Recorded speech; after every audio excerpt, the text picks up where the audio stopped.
Welcome friends. বন্ধুরা, গ্রামারের যে সেটগুলি আলোচনা করছি, সাজেশন সেট, এগুলি যদি তোমরা দেখে যাও তোমাদের কষ্ট বিফলে যাবে না, আমি কথা দিতে পারি। আজকে 4 নম্বর সেট আলোচনা করব। আগে 3টে দিয়েছি, যারা দেখোনি অবশ্যই দেখো, অবশ্যই বেনিফিটেড হবে, আমি কথা দিচ্ছি। আচ্ছা, আজকে নাম্বার 1 দেখে নিই। She would place a banana leave before me. আমি একদম হাতে ধরে বোঝাই, দেখে নাও। এখানে শি হচ্ছে সাবজেক্ট, প্লেস মানে রাখা, এটা হচ্ছে ভার্ব। কি রেখেছে, রাখতো? এ ব্যানানা লিভ, এটা হচ্ছে অবজেক্ট, বাকিটা এক্সট্রা। তাহলে তোমাদের অবজেক্টটাকে আগে আনতে হবে, এ ব্যানানা লিভ। আচ্ছা, এখানে একটা মডাল ভার্ব আছে বন্ধুরা। মডাল ভার্ব থাকলে সেটা বি ভার্বের জায়গায়, যেখানে আমরা অ্যামিজার বসাই না, সেখানে বসবে, তার সাথে বি যোগ হবে। যেমন উড থাকলে উড বি হবে, কুড থাকলে কুড বি হবে। তারপরে যেমন হয় ভার্বের থার্ড ফর্ম, প্লেস হচ্ছে ভার্ব, তার থার্ড ফর্ম হচ্ছে প্লেসড। আচ্ছা, বিফোর মি এক্সট্রা কথাটা এখানে বসিয়ে নাও। লাস্টে কী হবে? সি থাকলে বাই হার হয়, হয়ে গেল। বিফোর মিটাকে তুমি লাস্টেও বসাতে পারো, কোনো সমস্যা নেই। Next, do you see any animals? আপনি কি কোনো প্রাণী দেখতে পাচ্ছেন? আচ্ছা, এটা ভয়েস করতে হবে। ধরে নাও ডুটা নেই, তাহলে কি আছে? You see any animals. দেখো, সাবজেক্ট ভার্ব অবজেক্ট আগেরটার মতোই, তাহলে অবজেক্টটা সবসময় আগে বসে, এনি অ্যানিম্যালস। যেমন আই ইট রাইস থাকলে কি করতাম? Rice is eaten by me. সেরকম অ্যানিম্যাল, এনি অ্যানিম্যালস, এখানে যেহেতু প্লুরাল নাম্বার আছে আর হবে। তারপরে ভার্বের third form see saw seen, তারপরে বাই বসে এবং সবশেষে সাবজেক্টটি অবজেক্ট হয়। কিন্তু বন্ধুরা, প্রশ্নটা যেহেতু প্রশ্নবাচক আছে, তাই জন্য আমাদের কী করতে হবে? শুধুমাত্র আরটাকে আগে আনতে হবে। Are any animal seen by you, আর কোয়েশ্চেন মার্ক দিয়ে দিতে হবে। Next, the boy said I wanted a pair of blue suede shoes. আগের ভিডিওতে এটা আমরা কমপ্লেক্স সেন্টেন্স করেছি। এখন কি করব? এখন করব ন্যারেশন। আচ্ছা, একটা অ্যাসার্টিভ সেন্টেন্স, তাহলে কি হবে? দ্য বয় সেইড থাকলে সেইড বসে, সেইড টু থাকলে টোল্ড বসে, কমা উঠে দ্যাট বসবে। আমি চেয়েছিলাম, তাহলে আমি মানে কে? চেঞ্জ হয়ে বসবে, এই ছেলেটি চেয়েছিল, তার পরিবর্তে হি বসবে। এরপরে আসল ম্যাজিকটা, এখানে অনেকে ভুল করে। দেখো, দুদিকে পাস্ট আছে, এটাও পাস্ট এটাও পাস্ট। দুদিকে পাস্ট থাকলে পাস্ট পারফেক্ট হয়, অর্থাৎ সাবজেক্ট বসানোর পরে হ্যাড বসে এবং ভার্বের থার্ড ফর্ম ওয়ান্টেডই হবে। এই যে এটা খেয়াল করতে হবে। হি হ্যাড ওয়ান্টেড, কী চেয়েছিল? এ পেয়ার অফ, যা যা আছে, blue suede shoes. Next one, very important, এটা একটা প্যাটার্ন। দেখো, seeing the jar he greeted him. জারকে দেখে সে তাকে অভ্যর্থনা জানালো। Split into two simple sentence, দুটো বাক্য বানাতে হবে।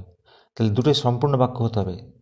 জারকে দেখিয়া সে গ্রিট করলো, অর্থাৎ প্রথম কোন কাজটা করলো? তাহলে সে প্রথমে জারকে দেখলো, হি স দ্য জার, এটা একটা সেন্টেন্স হলো। তারপরে সে কী করলো? তারপরে হি গ্রিটেড হিম। ভালো করে বোঝো, দুটো কাজ পরপর করছে। তাহলে যে কাজটা আগে হলো সেটা আমরা বানালাম, তারপরে তো দেওয়াই আছে হি গ্রিটেড হিম, এটা কমপ্লিট সেন্টেন্স দেওয়াই আছে, তাহলে এই জায়গাটাকে কমপ্লিট বানাতে হবে। Next one, he is the best dog in the district. আমি গতকালের ভিডিওতে ডিগ্রি চেঞ্জ বুঝিয়ে দিয়েছিলাম। এরকম টাইপের থাকলে, সুপারলেটিভ থাকলে কী করতে হবে? নো আদার দিয়ে শুরু করতে হবে। অনেকে অ্যান্সার করেছো, সঠিক অ্যান্সার করেছো। নো আদার কি? ডগ। এখানে একটা জিনিস এক্সট্রা দেওয়া আছে, ইন দ্য ডিস্ট্রিক্ট, তাহলে এটা আমরা এখানেই বসিয়ে নেব। No other dog in the district. Is মানে ডিস্ট্রিক্টের অন্য কোনো ডগ হয় না। এবার positive structure, as plus positive form plus as. বেস্টের পজিটিভ ফর্ম হচ্ছে গুড, গুড অ্যাজ, এটা মাথায় রাখতে হবে। কার মতো? হি। ব্যাস, কমপ্লিট। এখানে সো গুড অ্যাজও করা যায়। Next, I turn from the window and face the girl. আবার সিম্পল সেন্টেন্স। দেখো, আমি জানলা দিয়ে ফিরে তাকালাম এবং মেয়েটির দিকে মুখ করলাম। তাহলে আমি দুটো কাজ করছি। যখন এরকম দুটো কাজ করছে বোঝাচ্ছে, তখন প্রেজেন্ট পার্টিসিপল করে করতে হয়, অর্থাৎ প্রথম ভার্বের সাথে আইএনজি যোগ করতে হবে প্রথমেই। তাহলে টার্ন মানে ফেরা, তার সাথে আইএনজি যোগ করবো। টার্নিং ফ্রম দ্য উইন্ডো, জানলা থেকে ফিরে তাকিয়ে কী করলাম? কে কী করলো? আমি মেয়েটিকে দিকে তাকালাম। I faced the girl. Okay, turning from the window, I face the girl, এখানে অ্যান্ড উঠে যাবে আর সাবজেক্টটা এই মাঝখানে বসবে, মাথায় রাখবে। তাহলে প্রথম ভার্বের সাথে আইএনজি যোগ হবে। তাহলে তোমাদের জন্য একটা টাস্ক রইল, I saw the snake and ran away. একই রকমভাবে করে দেখাও দেখি। Next, very important, he রেস্টস at is beneath some pleasant weed. দেখতে অনেকটা বড়, কিন্তু আমি সোজাভাবে বোঝাচ্ছি। নাউন ফর্ম ইউজ করতে হবে রেস্টের। হি রেস্টস, সে বিশ্রাম নেয় আরামে। তাহলে এখানে রেস্ট মানে হচ্ছে বিশ্রাম নেওয়া, অর্থাৎ কাজ করা বোঝাচ্ছে, মানে ভার্ভ। তাহলে এটা নাউন ফর্ম কি? নাউন ফর্মটা হবে বিশ্রাম, মানে রেস্ট। সেই রেস্টই হবে। রেস্ট মানে বিশ্রাম নেওয়া, আবার রেস্ট মানে বিশ্রাম। তাহলে দেখো, সে বিশ্রাম নেয়, তাই না? তাহলে নেয় মানে কি? টেক্স হবে, যেহেতু third person singular number. He takes rest মানে হি রেস্টস। তাহলে তোমাদের শুধুমাত্র এইটুকুনি মাথায় রাখতে হবে, বাকিটা যেমন আছে বসিয়ে দাও। হয়ে গেল বন্ধুরা। ভিডিওগুলো কিন্তু তোমাদের ভালো লাগলে অবশ্যই লাইক দিও, আর সাবস্ক্রাইব করো যারা নতুন দেখছো, আর বন্ধুদের মধ্যে অবশ্যই শেয়ার করো।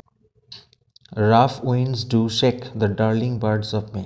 ভয়েস সেন্স, দেখতে অনেক বড়, কিন্তু দেখো সাবজেক্ট হচ্ছে রাফ উইন্ডস, ডু শেক মানে ঝাঁকিয়ে দেয়। এখানে ডু এর কোনো কাজ নেই, শুধু শেক হচ্ছে ভার্ভ। কি ঝাঁকিয়ে দেয়? The darling birds of May, I eat rice, সেরকম। তাহলে অবজেক্টটা সাবজেক্ট হয় দ্য ডার্লিং বার্ডস অফ মে। তারপরে টেন্স অনুযায়ী বিভাগ বসে, প্রেজেন্ট টেন্সে আছে। আচ্ছা, ডার্লিং বার্ডস প্লুরাল নাম্বার, তাই জন্য আর হবে। যেমন রাইস ইজ ইটেন হয়, সেরকম darling birds of May are, ভার্বে থার্ড ফর্ম শেকেন, ইটেনের জায়গায় শেকেন, তারপরে বাই, আর লাস্টে রাফ উইন্ডস। ওকে, আচ্ছা next one, in his side there are 2 red holes. তার পাজরে রয়েছে দুখানা লাল রঙের গর্ত। কমপ্লেক্স করতে হবে। আমার একটা লাল বল আছে, আমার একটা বল আছে যেটা লাল, সেরকম in his side there are holes, যেগুলো হলো লাল। তাহলে 2 রেড বলসটাকে আমরা ভাঙবো। In his side there are holes, যেগুলো হলো লাল, হুইচ আর রেড, এই জায়গাটা বুঝে গেল। Next one, it has grown slowly. ইহা বেড়ে উঠেছে ধীরে ধীরে। কীভাবে? ধীরে ধীরে। তাহলে স্লোলির অ্যাডজেক্টিভ ফর্ম ইউজ করতে হবে। স্লোলির অ্যাডজেক্টিভ ফর্ম হচ্ছে স্লো, ধীর।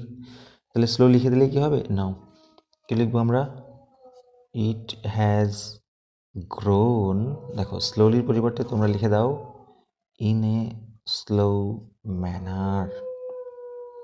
তাহলে স্লো কথাটা এসে গেছে। ইন এ স্লো ম্যানার মানেই স্লোলি। তাহলে এই ছিল বন্ধুরা ভিডিওটি। ভালো লাগলে অবশ্যই লাইক করবে, চ্যানেল নতুন হলে সাবস্ক্রাইব করো, আর বন্ধুদের মধ্যে অজস্র শেয়ার করো। Thank you so much.